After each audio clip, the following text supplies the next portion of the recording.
Assalamualaikum warahmatullahi wabarakatuh. Sampurasun. Sebelum atau sudah mendengarkan video atau audio ini, jangan lupa ya like, subscribe, dan share agar semua orang jadi tahu. Terima kasih. Selamat mendengarkan. Hei. Nya jadi lindungan orang halangan halus. Hitung cekcokin bae da dipuji ge moal muruhan moal keun ansep. Supino damel Gusti aya pikir jaeun naon ieu teh? Aya pikir jaeun naon ieu atuh lah. Balik tapeta. Aya naon? Anu bawe dunungan ngumpulkeun atuh jeung tepang. Nya. Lain yang mana sorat teh mun leutik-leutik teuing. Akeun wae nu penting mah gaji gede.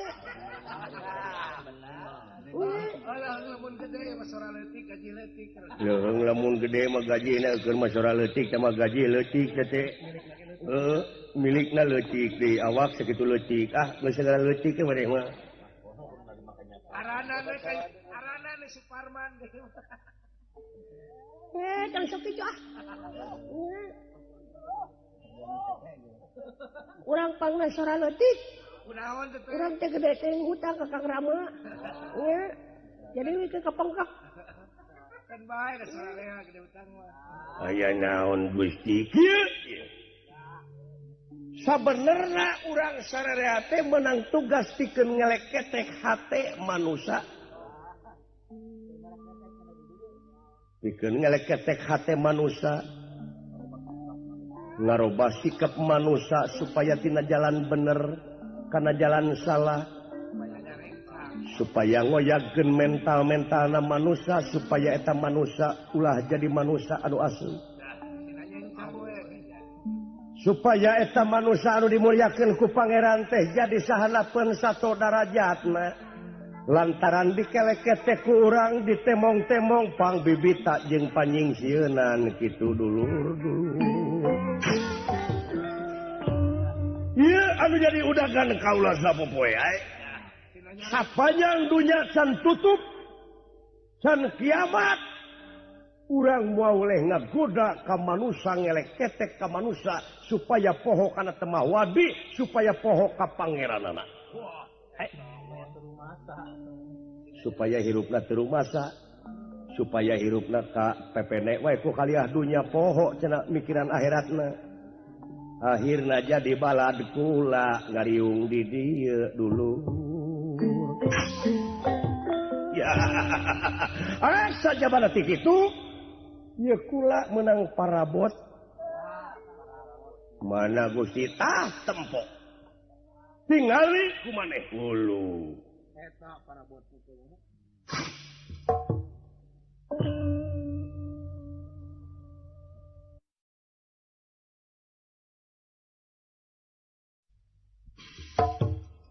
Gitu. Jadi supaya manusia teh poho kana teu mah wadi. Ya.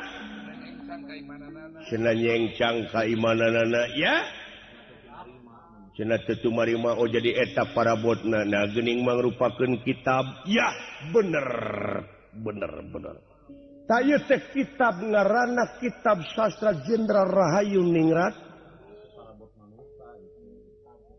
Ieu teh parabot manusia skenario ti pangeran. Nya eta keur argumentasi dirina kitab anu eusina Wahyu Pawitra ari wahyu teh firman Allah anu ulah dimangmangan deui. Hai pawitra hartina suci.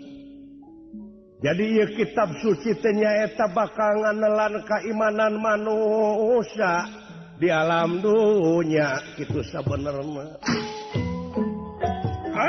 Anu mikir, anu bisa macana, bisa ngamalkeunana, yakin bakal jadi jaminan ka maranehna di sawarga di yaumil akhir. Lamun kabeh manusia bisa turta iman ka pangeran atuh urang meureun teu berhasil usaha ngaleketek manusia. Lamun kitu carana urang teh meureunan yakin digawe teh bolai. Proyek teu jalan nih sabab ku ayana jelema iman takwa ka pangeran ku ayana jelema bager jeung sasamana yakin urang teu berhasil gitu sabenerna anu jadi udaganku ulah pangna mawa ieu kitab dulu ieu kitab dipaok ku urang nyaeta ieu kitab urang pake alat pikeun ngagoda maranehna carana nyaeta wayahna maneh kudu dialalajar nu kieu bisi jelema palalinter kanu kieu maneh nu ngagodana ge kudu leuwih pinter nu kieu sabab lamun jelema pinter nu kieu maca kitab ieu maneh teh kudu leuwih nyaho jadi maneh teh bakal gampang neangan kalemahan manusia keun antep cenah palalinter maca na wungkul cenah pinter dina teori na wungkul tapi urang jauhkeun tina amalna sedengkeun dina ieu katerangan oge yakin amal manusia bakal kabawa mulang tapi amalna urang tutup ku pangabutuhna dulu tebongkeun pangbibita tebongkeun panyingsieunnan sieun jurig lain sieun naon sieun teu dahar sieun teu make sieun teu kabagean sieun teu boga mobil sieun teu boga imah sieun teu kabeli tanah ya jadi manehna korupsi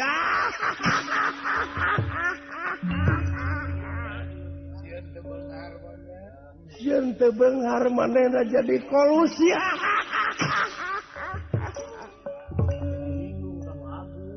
jadi linglung kanu agung manehna jadi korupsi lali ka Gusti manehna jadi manipulasi jadi ngaheulakeun aksi tah bakal ngakan duit subsidi diaur-aur ka istri anu jadi udagan kursi sabab manehna sieun teu dahar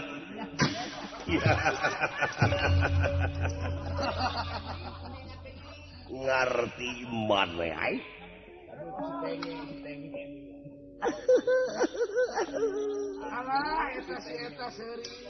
abdi mah resep ngagoda teh ka jelema anu genut bari pegek bari manis resep teh abdi mah ngagoda anu kitu pasti kumaha cara ngagodana asup ka pamajikanana tuluy pamajikanana cenah jadi pedit Unga datang salaki teh sok nanyakeun duit. Padahal duit kabeh aku kencit. Alah. Digoda ge geus nyosok. Nya, ngaku serangan. Tah kitu euy ngarti teu. Kudu diajar maneh. Jadi nu ngagodana ka jelema nu pinter maca nu kieu, tah urang oge kudu leuwih pinter. Kitu. Lamun jelema na belegug teh bisa maca nu kitu, tah bode maneh nu belegug deui. Nu belegug deui. Heeh. Menguasai lapangan. Kudu menguasai lapangan sararea ngarti. Iya beres ngartos Gusti ngartos. Syukur bagja kumbayangan ai.